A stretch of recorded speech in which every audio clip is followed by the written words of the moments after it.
Zelenskyy probably maybe he wants to keep the gravy train going. He was really good at was playing Joe Biden like a fiddle. Zelenskyy better move fast or he's not going to have a country left. But Zelenskyy has done a terrible job. His country is shattered. Death in the Middle East and the death that's taking place between Russia and Ukraine. It's been going on and we're going to end it.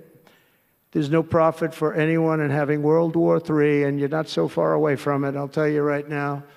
You're not so far away. If we would have had this administration for another year, you would have been in World War III, and now it's not going to happen. Modestly successful comedian, President Zelenskyy talked the United States of America into spending $350 billion to go into a war that basically couldn't be won, that never had to start and never would have started if I was president, not even a chance, and it didn't start for 4 years. He refuses to have elections, is low in the real Ukrainian polls. I mean, how can you be high with every city is being demolished?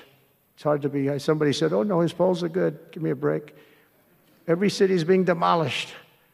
They look like a demolition site, every single one of them. And the only thing he was really good at was playing Joe Biden like a fiddle. He played him like a fiddle. That's an expression we use, yes, sir, to say that he's pretty easy. A dictator without elections. Zelenskyy better move fast or he's not going to have a country left. Got to move fast because that war is going in the wrong direction. In the meantime, we're successfully negotiating an end to the war with Russia, something I'll admit that only Trump is going to be able to do in the Trump administration. We're going to be able to do it. I think Putin even admitted that.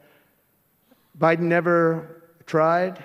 Europe has failed to bring peace, and Zelenskyy probably maybe he wants to keep the gravy train going. I don't know what's the problem, but he hasn't been able. He's very upset that he wasn't invited. He could have come if he wanted to, but that he wasn't invited to Saudi Arabia. But he's been working for 3 years. There's never been even meetings or phone calls to stop this war. It's a horrible thing. I love Ukraine, but Zelenskyy has done a terrible job. His country is shattered, and millions of people have unnecessarily died.